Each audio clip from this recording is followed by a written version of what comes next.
Up first, we are joined by Peter Reeve, the Managing Director and CEO of Aura Energy, with the ASX ticker code AEE and the AIM ticker code of AURA.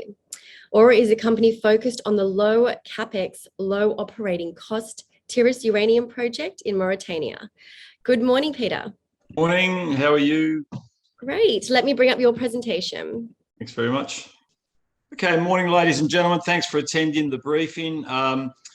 I want to go through really quickly and give you an idea by the end of the presentation as to why Aura Energy is probably one of the better companies to be looking at if you're considering an investment in the uranium sector.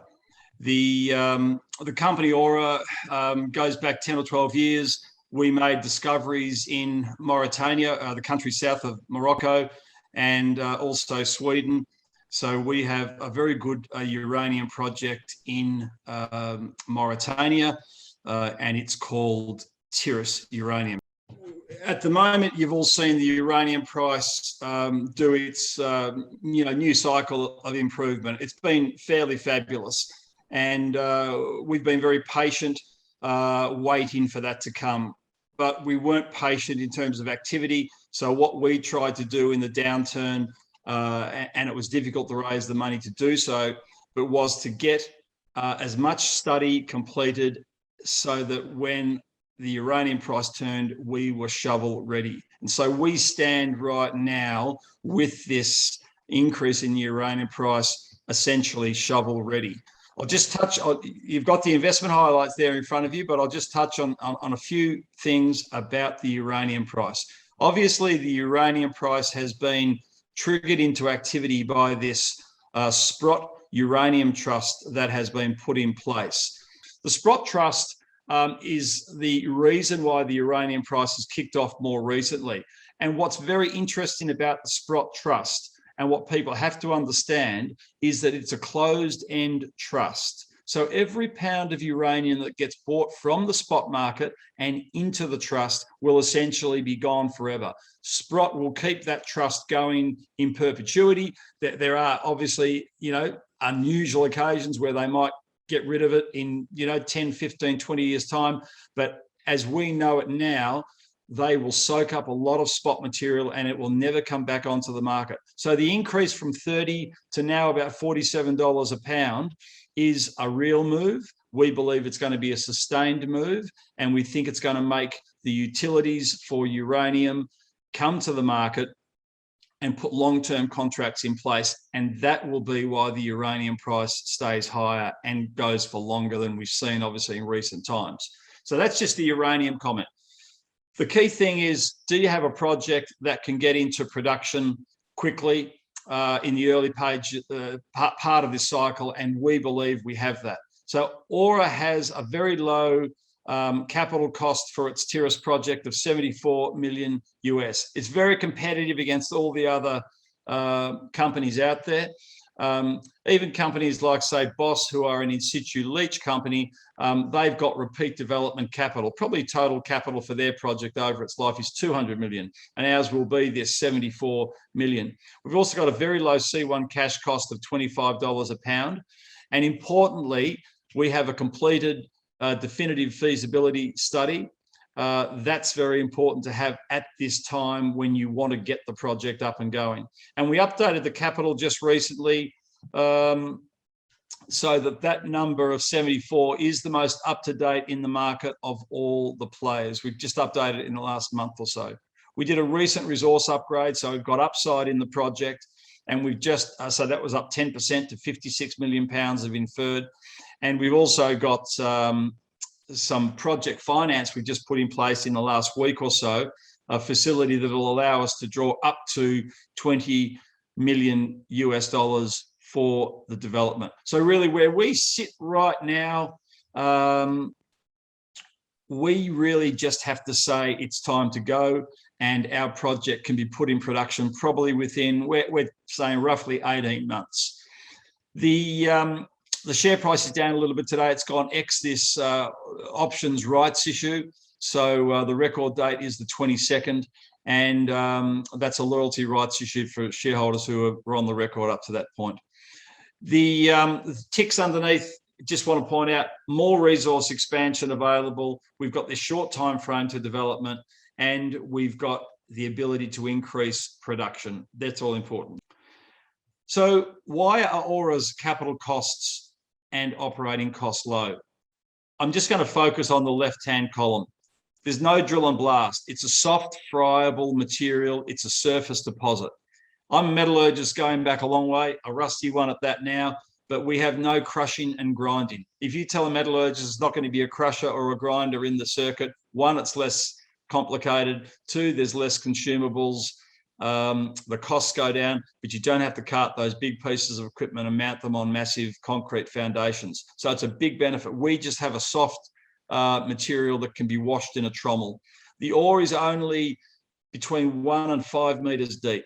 And we've got a beneficiation upgrade that cuts about 80% of the volume out. So that makes the plant very small.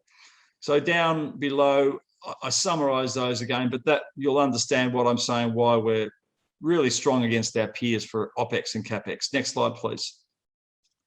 If you want to be in production quickly and you want to be the first to cash flow at the front end of a cycle, and that's what our aim has always been, you've got to have a low CAPEX, low OPEX. You've got to have a low threshold to the uranium price to commence production, and it's got to be a short time to production. And you've got to have your key development permits granted. I think I've banged on hard enough about the first few. So, you know, the CAPEX, the OPEX, and the threshold to uranium price for us to commence production is probably in the late 30s.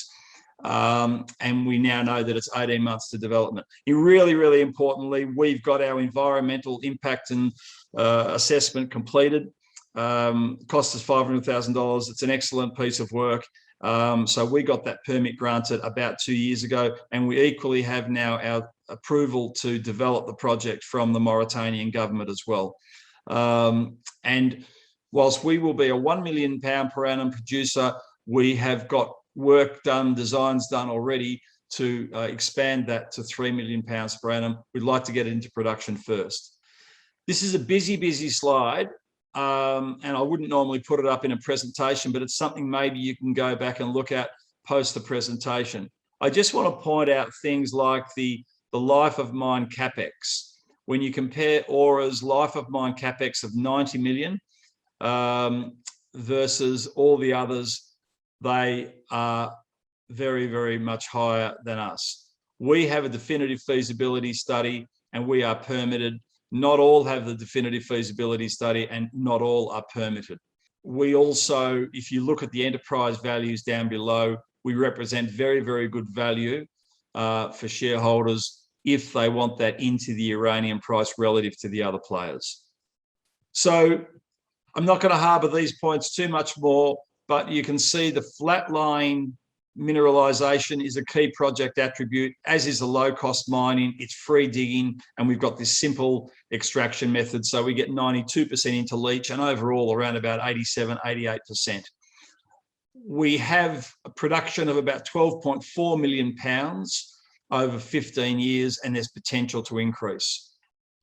Picture tells 1,000 words. So we're in the middle of the Sahara Desert. You can see what I'm saying about the free digging material. That excavator has just dug that trench. It's already exposed the carnotite, the uranium mineralization.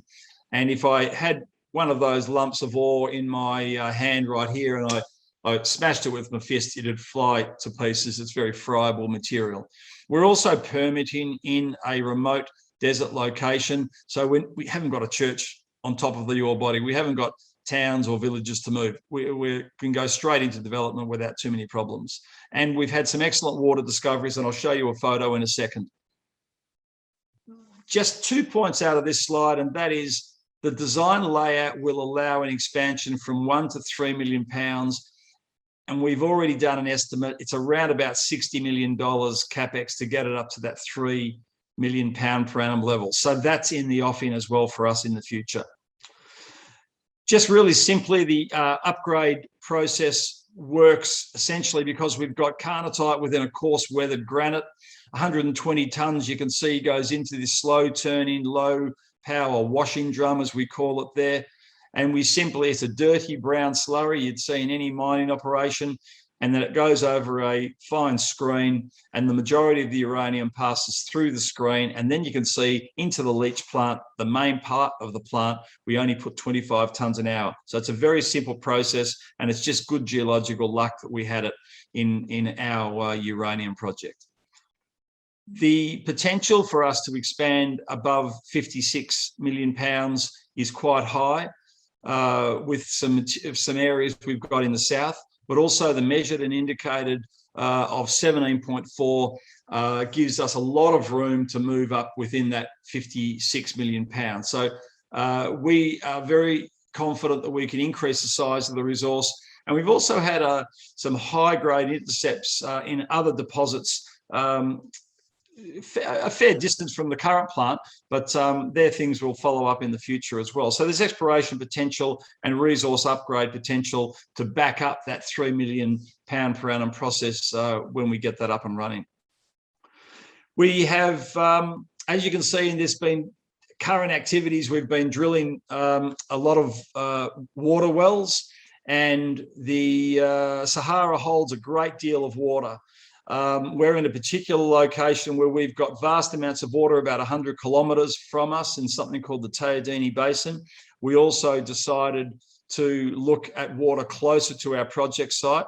So in the last couple of weeks, we've had some fabulous drilling results on our water wells, very large volumes, and probably through about 6 or 7 wells now. And they're within 20, 25 kilometres of the mine site. So we believe we will be able to, we've already been able to establish water for the life of the mine. So look, that's my summary. And what you want to see with Aura is that we are probably going to be one of the first uranium projects into production. We've got a low Capex, and that enables that fast development time. And we've got a low OPEX, which means we can generate a lot of cash flow. And we've currently got a low market cap, which means we'll be in a position to give shareholders a good return as the share price goes up as we start the development process. So thanks very much. Wonderful. Thanks for that, Peter. We've run slightly over, so I'll just ask one question. So what's the strategy on power supply to the operation? Okay, so at the moment, we've got a hybrid system for solar and diesel, and we are now looking to change that to be wind 25%, solar 25%, and diesel 50%. So we're completely self-contained out in the Sahara Desert, and we make it for a pretty competitive price. Wonderful, Peter. That's all we have time for today. I would encourage shareholders to reach out by the contact details on the bottom of the ASX releases. But thanks again.